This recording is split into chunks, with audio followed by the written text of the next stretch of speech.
कमल राज यहां बैठा है, कहां पर? तुम्बाड़ में। इधर त्रिपुरी का कलचुरी कौन है? गांगेदेव। कौन है? गांगेदेव। जिस समय त्रिपुरी में कलचुरी में गांगेदेव, उस समय तुम्बाड़ के कलचुरी में कमलराज। ओडिशा में करवंश का शासन और करवंशी शासक कौन? आपका सुधाकर जी। कौन? सुधाकर जी। अब अपने राज्य में जितना उस क्षेत्र में जो भी उगाही हो रहा है, जो भी रेवेन्यू जनरेट, जो भी टैक्स का स्ट्रक्चर है, जैसा भी है, उसके आधार पर इन लोग का रोजी रोटी चलता था। समझ में आ रहा है?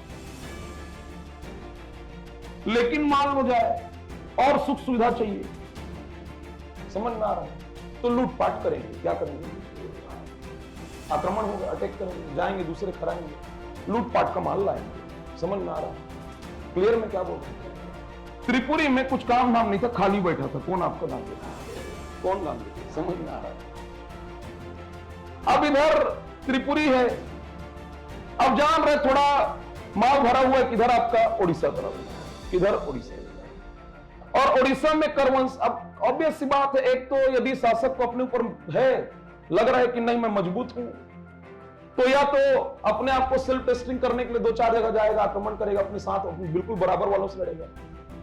कुछ जो है अपने कमजोर से लड़ेंगे। समझ में आ रहा है? ताकि आसानी से जीत जाए। अब गांगेदेव तो त्रिपुरी में बैठा है, उसको प्लान कर रहा है वो यहां बैठ करके कि ओडिशा अटैक करूंगा। कहां पर? ओडिशा। ओडिशा अटैक करूंगा। अब बात जो है, जिस समय इधर कमल राज बैठा, मतलब कब की बात है? 20 से 45। समझ में आ रहा है? कोई फाइटर वाइटर प्लेन था नहीं कि कूदे सीधा। अरे समझ में आ रहा है? 2-4 बम छोड़े, राइट कर दे और आ जाए। समझ में आ रहा है? चिट्ठी भिजवाया। चिट्ठी भिजवाया त्रिपुरी से तुम्बाड़ में। किसको? कमल राज। मैं कहा ना कि इनके अधीन है शुरुआत में। क्लियर है? अब इधर ये लोग आ गए थे, तो त्रिपुरी से गांगेदेव तुम्बाड़ में चिट्ठी भिजवाया। कमल राज को बोला कि मैं आ रहा हूं, जाऊंगा किधर? ओडिशा। ओडिशा जाऊंगा, तेरे तरफ होते हुए जाऊंगा, व्यवस्था बनाकर रखना। समझ में आ रहा है? किसको बोला? कमल राज। अरे ठिया तो देखेगा ना, अब उसका रिश्तेदार है तो। समझ में आ रहा है? तो त्रिपुरी से चिट्ठी गया, कमल राज उसका पूरा आवभगत करने के लिए व्यवस्था बनाकर रखेगा। कहां पर? तुम्बाड़। गया, कुछ दिन रुका होगा। कहां पे? तुम्बाड़। अब तुम्बाड़ तो पहुंचा था। कौन पहुंचा था? गांगेदेव। अब गांगेदेव बोला कि मैं जा रहा हूं किधर? ओडिशा। कहां जा रहा हूं? ओडिशा। ओडिशा जा रहा हूं, तू भी चलेगा क्या? ऐसा पूछ डाला। किसको? अरे समझ। तो कमल राज बोला मैं भी खाली बैठा हूं, कोई काम धाम नहीं है। ठीक है, मैं भी चलता हूं। ऐसा कौन बोला? अब ये दोनों जन मिल गए। कौन कौन? गांगेदेव और कौन? आपका गांगेदेव और कमल राज दोनों मिल गए, और दोनों मिल के ना चढ़ाई कर दी। किधर? आपका ओडिशा। करवंशी शासक सुधाकर द्वितीय से दोनों मिल करके लड़ेंगे। कौन कौन? गांगेदेव और कौन? आपका इस युद्ध को निकाल लेगा। कौन? आपका गांगेदेव। इस युद्ध को गांगेदेव, क्योंकि सपोर्टिंग में कौन था? आपका कमल राज। युद्ध को जीत गया कौन? आपका गांगेदेव। अब करवंशी शासक सुधाकर द्वितीय को मारे, और मार करके वहां का जितना भी ना लूटपाट वहां पे मचाया, और लूटपाट का जो माल था अब बटना था किसके किसके बीच में? गांगेदेव और। समझ में आ रहा है? तो गांगेदेव और कमल राज। तो कमल राज बोला कि पूरा लूट का माल तू ले जा। किसको बोला? गांगेदेव। अभी मैं नया नया हूं। कहां पर? तुम्बाड़।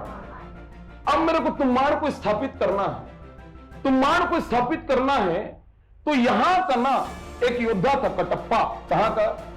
अरे समझ में आ रहा? कहां का? ओडिशा। करवंशी में। क्लियर में? क्या वो? उसका नाम था साहिल। क्या नाम था? साहिल। साहिल को जीत करके तो लूट का माल पूरा पूरा कौन ले गया? गांगेदेव। कौन ले गया? गांगेदेव। लूट का माल गांगेदेव ले गया, और साहिल को यहां ओडिशा से करवंशी जो शासक सुधाकर द्वितीय को मारने के बाद साहिल को जीत करके ना अपने साथ लाया ना कौन? आपका कमल राज। कहां लाया? तुम्बाड़। अब ये जो साहिल होगा, ये साहिल और उसकी पूरी पीढ़ी ये काम करेगी किनके लिए? कलचुरियों के लिए। किनके लिए?